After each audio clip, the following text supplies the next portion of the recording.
Hoy en el frasco. Habemus Papa. ¡Oh! ¡Oh! ¡Dale! ¡Oh! ¡Bergoglio! ¡Ay, Papa! Argentino. Y se va a llamar Francisco. Francis. That's the first Francis in the history of the Catholic Church. El Papa ha sido una maravilla en el orden político internacional. Metió el dedo en la llaga todas las veces que pudo. Atentos entonces a la última declaración del Papa, quien pidió investigar la situación en la Franja de Gaza. Tiene las características de un genocidio. Y es la primera vez que el pontífice utiliza el término genocidio en relación con las operaciones militares israelíes en Gaza. Ieri sono stati bombardati bambini. Questo è crudeltà. Questo non è guerra. El ex embajador de Israel en Italia, Briodar, ha pedido al gobierno israelí que no asista al funeral del Papa Francisco. En medio de los continuos bombardeos israelíes, la pequeña comunidad católica se reúne para celebrar una misa en memoria del Papa. Francisco siguió muy de cerca el conflicto y siempre encontró un momento para interesarse por el pueblo palestino. Todas las noches llamaba a las 8 de la noche, acá lo llamaban de hecho la hora del Papa, y la última vez que llamó fue el sábado de gloria, es decir, un día y medio antes que falleciese. Efectivamente es el Papa de la multipolaridad. Es el hombre del tránsito de una era hacia otra. Hablaremos del legado del Papa Francisco y mucho más con nuestro invitado del día. El frasco, del lado de los que no callan ante las injusticias. ¿Qué tal? ¿Cómo están? Bienvenidos a un programa especial del frasco Medio Sin Cura.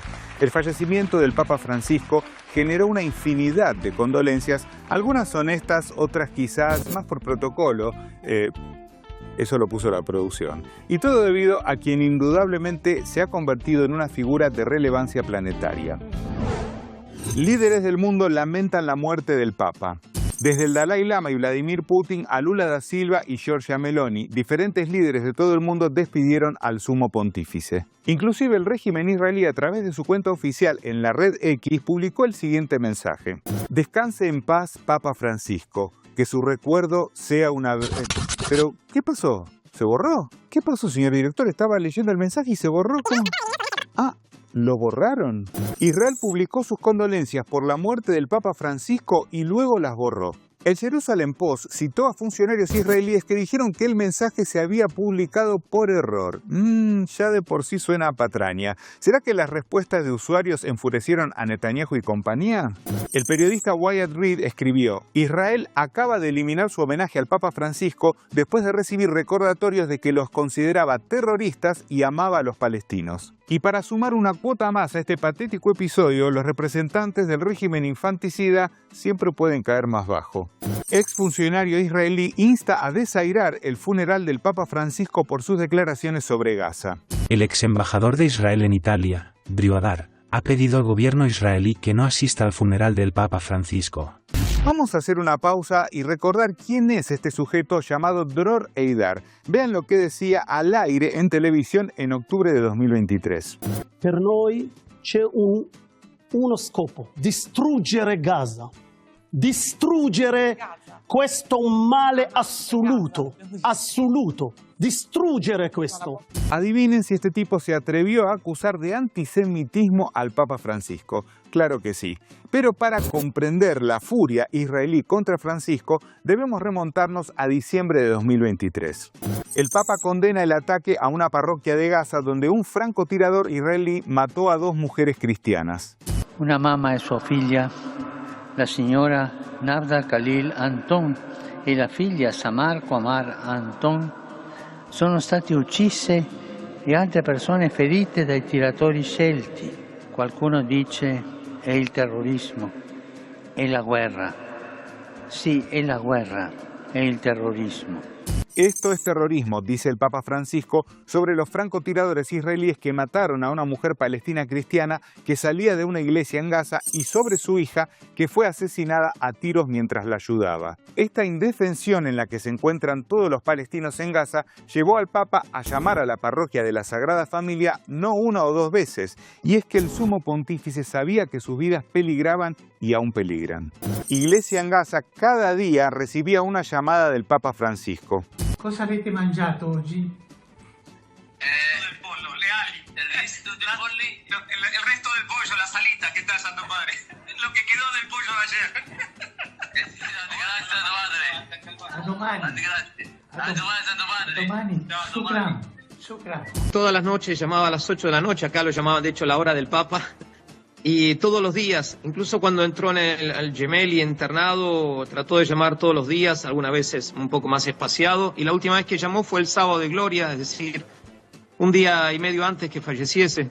Justo antes de comenzar la vigilia pascual nos llamó, fue una comunicación breve, pero bueno, no sabíamos que era la última. Además, el párroco Gabriel Romanelli se encargó de desmentir esa narrativa construida por décadas en los medios de comunicación sobre el Islam contra el cristianismo y deja en claro que la amenaza viene por parte de la entidad invasora.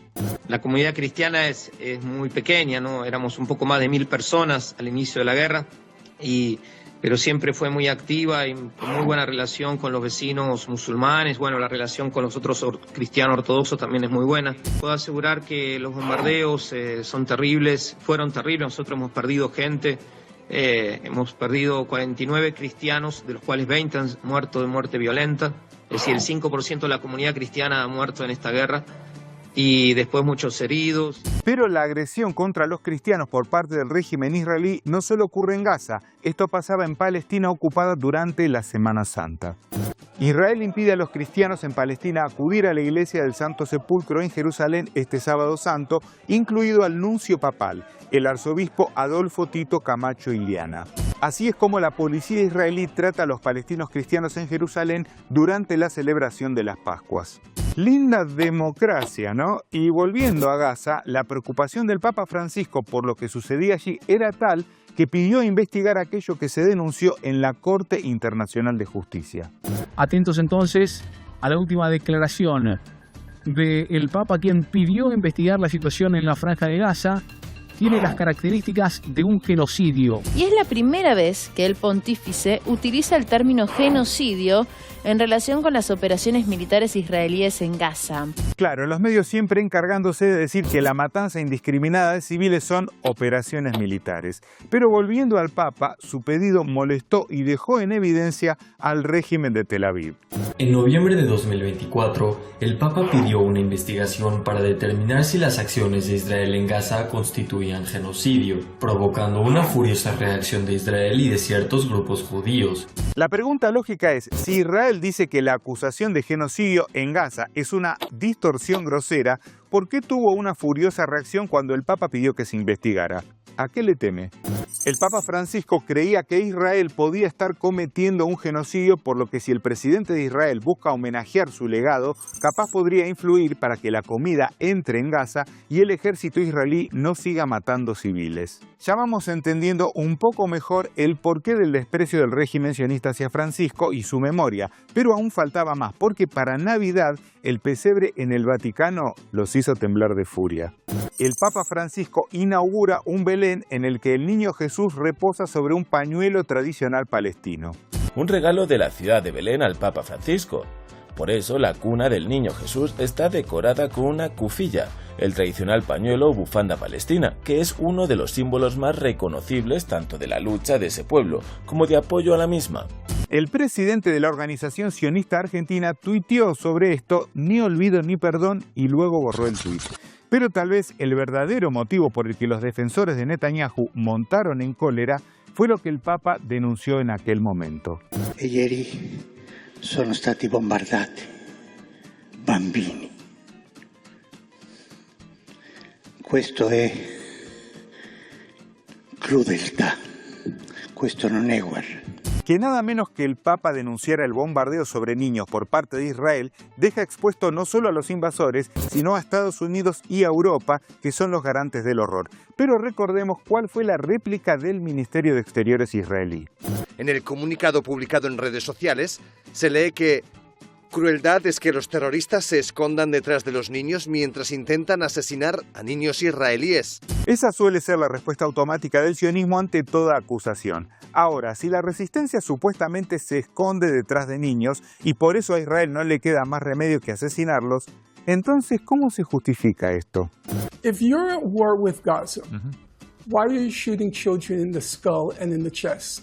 The New York Times published an article on that, came under a lot of flack because they published that article. They said we can't refute the evidence. We have the x-rays in front of us. They're shooting children in the head, in the skull and in the chest. Y si no son disparos mortales, son heridas que dejan secuelas para toda la vida. Atención a estos datos. Gaza tiene el mayor número de niños amputados per cápita según la ONU. El genocidio israelí en Gaza deja huérfanos a casi 38.500 menores palestinos. Atrocidades de las que el Papa Francisco sabía porque estaba en contacto con quienes padecen y atestiguan el genocidio, y por denunciarlo, hoy es atacado por el medio Jerusalem Post desde una suerte de pedestal ético. La brújula moral del Papa flaqueó respecto a Israel. Editorial. Qué curioso que el medio que el año pasado tergiversó las palabras de una cautiva diciendo que la resistencia la había golpeado para luego ser desmentido por la propia aludida, ahora crea tener la potestad de hablar de la brújula moral del Papa. Están atacando al Papa por oponerse a la matanza masiva de niños. Decenas de miles de niños fueron asesinados en Gaza. ¿Y el titular habla de la brújula del Papa? Pero vamos a detenernos en un párrafo que quizás explique las descalificaciones del medio Jerusalem Post hacia el Papa Francisco. El Vaticano finalizó un tratado que reconoce formalmente el Estado de Palestina, una medida condenada por Israel como una medida precipitada que socava los esfuerzos de paz. O sea que reconocer a un Estado palestino es precipitado y socava la paz. Vaya brújula moral. Y otro medio pro-israelí entró en una suerte de locura paradojal al referirse al Papa Francisco. A lo largo de su vida, Francisco tuvo una relación significativa con el pueblo judío y el Estado de Israel. Escucharon, ¿verdad? Relación significativa. Bueno, apenas el día anterior a ese informe, un periodista en el mismo medio decía casi lo contrario. Quiero recalcar que la relación con Jorge Bergoglio siempre fue muy ambigua, poco clara con el pueblo judío. Evidentemente algo no les estaría cuadrando en el relato. ¿Será que este desliz expone que hay una animosidad con el Papa por exponer la matanza de civiles en Gaza y no seguir al pie de la letra el guión mediático? Israel ha dejado algo clarísimo. Si te atreves a mostrar un ápice de humanidad hacia los palestinos, serás castigado implacablemente de todas las maneras imaginables. Irán tras tu reputación, tu sustento, tu voz. La compasión se considera un delito. Empatía, justicia, decencia humana básica, todo se echa por la borda en cuanto te unes a los oprimidos. Tal vez eso es lo que más ha molestado a quienes primero aplaudieron al Papa y después lo denostaron. Y es que darle voz o tener presente a los oprimidos es también exponer a los opresores. Sobre el Papa Francisco, veamos lo siguiente y hablamos con nuestro invitado del día.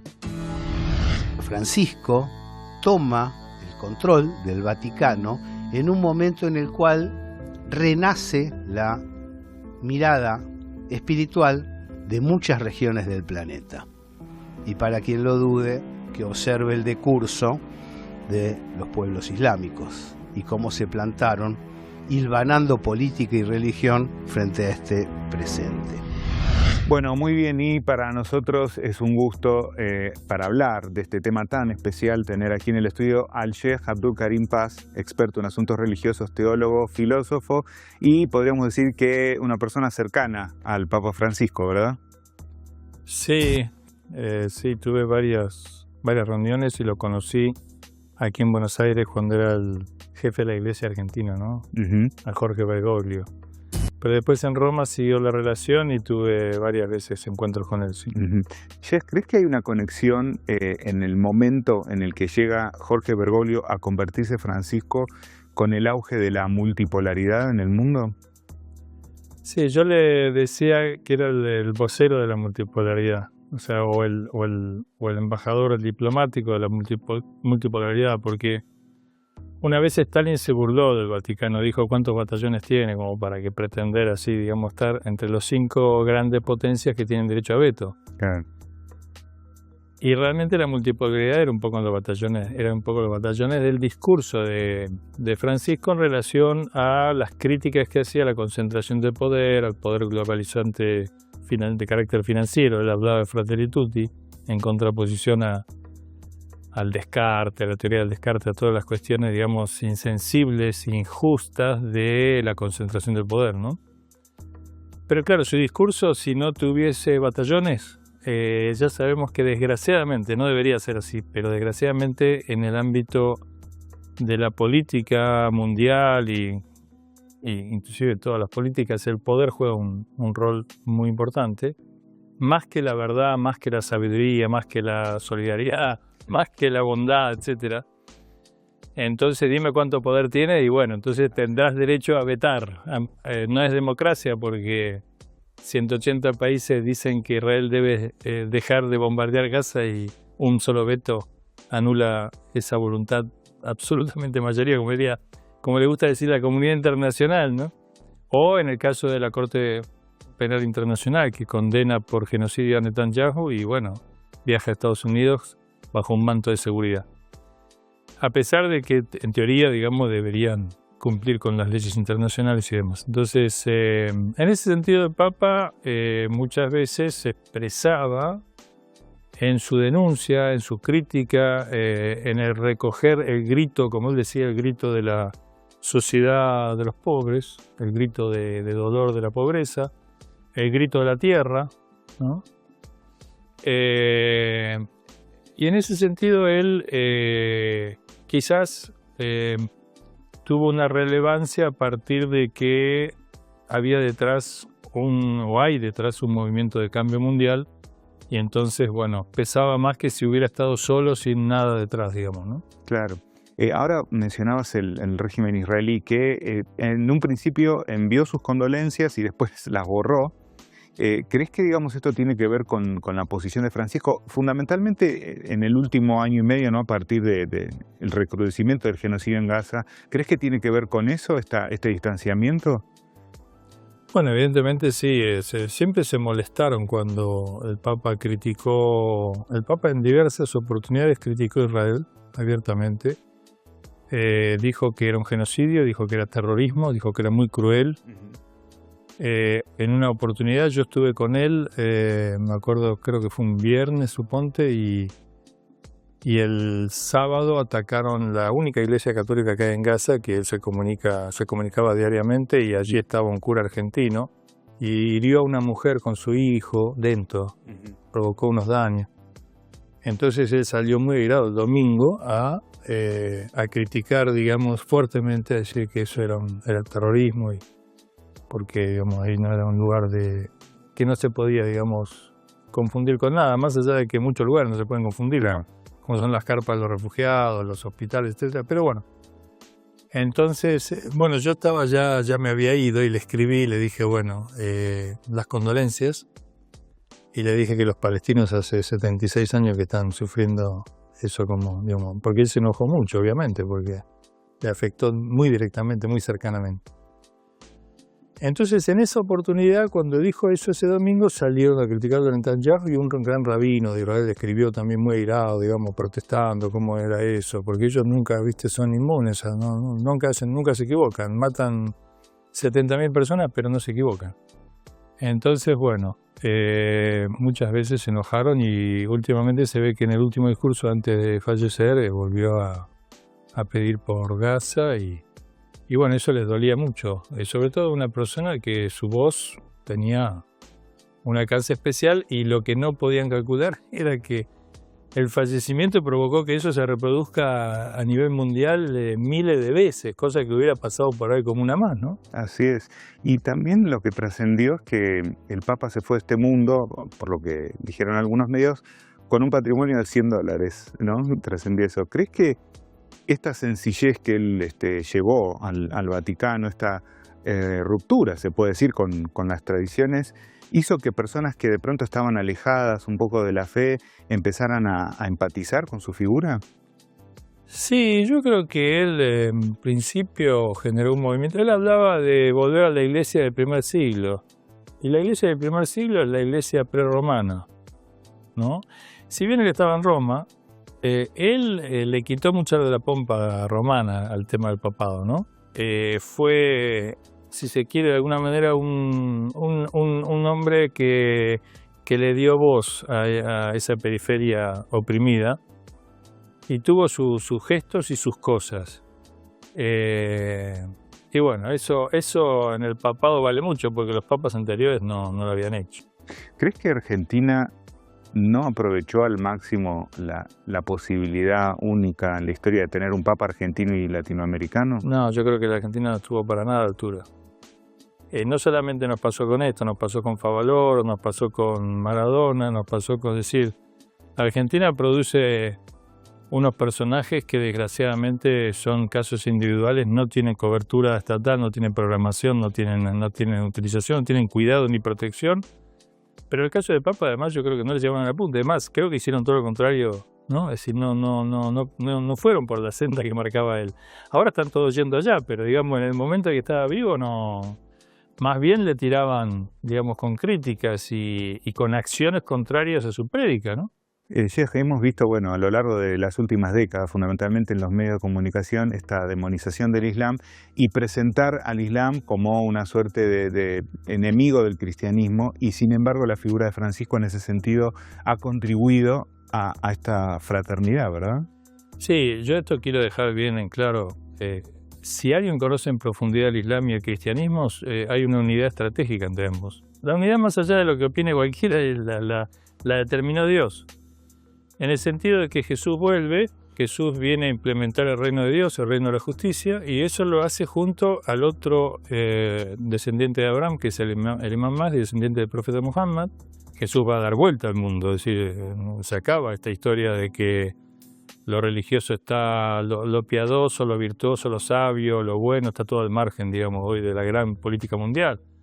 Esto lo denunció mucho Francisco, ¿no? Comercio de armas, digamos, todo tipo de crimen organizado, guerras, invasiones, matanzas, destrucción de la naturaleza. Esto no es ni cristianismo, ni islam, ni nada de eso. Entonces, no, de ninguna manera son enemigos. Y él muchas veces, bueno, me acuerdo cuando llamó al ayuno mundial para evitar el ataque de Obama a Siria, diciendo que los ataques químicos eran mentira.